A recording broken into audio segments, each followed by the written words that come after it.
बिहार में पूंजी की इतनी कमी है कि यहाँ सीडी रेशियो है 40%। पूरे देश में अभी सीडी रेशियो है 74%। मतलब जो पैसा आप और हम बैंक में रखते हैं, बैंकों की जिम्मेवारी है कि अगर आप 100 रुपया बैंक में जमा कीजिएगा तो कम से कम 70 रुपया लोन के तौर पर समाज को उपलब्ध होना चाहिए। घर बनाने के लिए, गाड़ी खरीदने के लिए, बिजनेस व्यापार करने के लिए, खेती करने के लिए। बिहार में ये रेशियो है 40%। इसका नतीजा क्या होता है? इसका नतीजा ये है कि पिछले 30 वर्ष में बिहार से 26 लाख करोड़ रुपया आपका, हमारा, बिहार की गरीब जनता का जो यहाँ बैंकों में जमा हुआ, उसमें से 26 लाख करोड़ रुपया बैंकों ने बिहार से उठाकर दूसरे राज्यों में भेज दिया।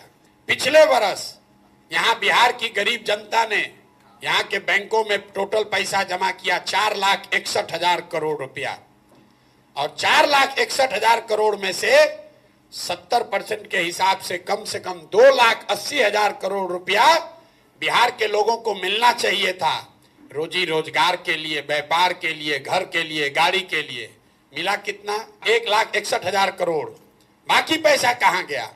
बाकी पैसा गया आंध्र प्रदेश, गुजरात, तमिलनाडु, केरल, कर्नाटक।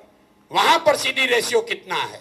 वहां पर सीडी रेशियो है 90, 95, 100, 105।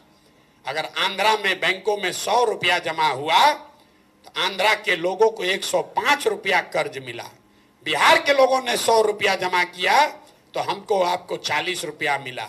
आप अंदाजा लगाइए, अगर 2.5 लाख करोड़ रुपया हर साल एक्स्ट्रा मिलने लगता तो कितने लोग अपना घर बड़ा बनाते, कितने लोग नई गाड़ियां खरीदते, कितने लोग नया रोजी रोजगार करते। ये पूंजी की ताकत है। अगर यहाँ पर सिर्फ सीडी रेशियो को सुधार दिया जाए, आप कहिएगा कैसे सुधरेगा? ऐसा नहीं है कि बैंकों की मनमानी है कि जितना मन होगा लोन देंगे, नहीं देंगे। आपकी जानकारी के लिए बता रहे हैं कि मुख्यमंत्री के अध्यक्षता में एक कमेटी है, देश के स्तर पर प्रधानमंत्री की अध्यक्षता में कमेटी है, जो हर महीने इस बात का ध्यान रखती है कि बैंकों में जो पैसा जमा हो रहा है उसका कितना पैसा लोगों को ऋण के तौर पर मिल रहा है। सीडी रेशियो, आरबीआई डेटा आंकड़ा जारी करता है, वेबसाइट पे जाइएगा दिखेगा। बिहार में भी ये व्यवस्था है जहां मुख्यमंत्री की अध्यक्षता में सारे बैंकों के हेड बैठते हैं कि कितना पैसा लोन के तौर पर दिया गया। लेकिन जैसे बिहार में शिक्षक मुख्यमंत्री की बात नहीं मान रहा है, पुलिस वाला नहीं मान रहा है, डॉक्टर, पदाधिकारी, सीओ, बीडीओ नहीं मान रहा है, वैसे बैंक वाला भी उसका बात नहीं मान रहा है। लेकिन अगर सरकार की नीयत ठीक हो तो सीडी रेशियो को 3 से 6 महीने में ठीक किया जा सकता है। तो जो जन सुराज हम लोग जाकर गांव-गांव कह रहे हैं कि साल भर के अंदर यहाँ से सारे बेरोजगार लोगों को 10-12 हजार रुपए का रोजगार दिया जा सकता है, उसका आधार सीडी रेशियो को सुधारना है ताकि यहाँ पर लोगों को रोजी रोजगार मिल सके। अब इसका एक आप प्रैक्टिकल उदाहरण समझिए।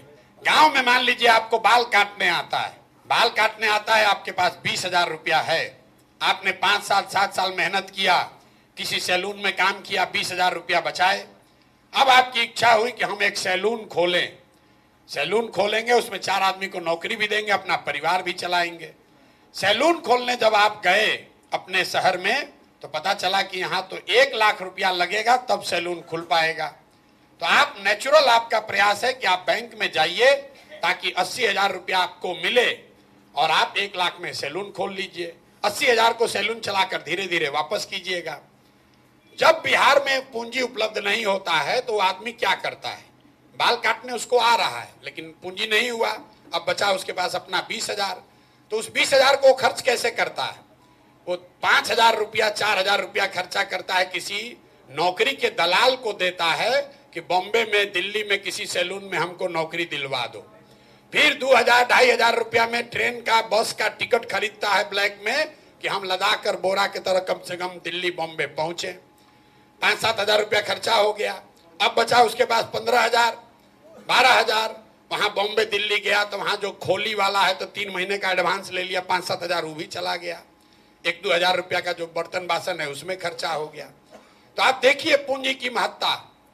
आदमी को बाल काटने आता है, आदमी वही है, अगर उसको 80,000 रुपया मिल जाता लोन के तौर पर तो यहाँ सैलून चलाता, 4 आदमी को नौकरी देता, एक छोटा व्यवसायी होता, लेकिन वो 80,000 नहीं मिला तो बॉम्बे में, दिल्ली में जाकर मजदूर बन गया। बाल वहां भी काट रहा है, लेकिन वहां मजदूर के तौर पर काट रहा है, यहाँ छोटा व्यवसायी होता।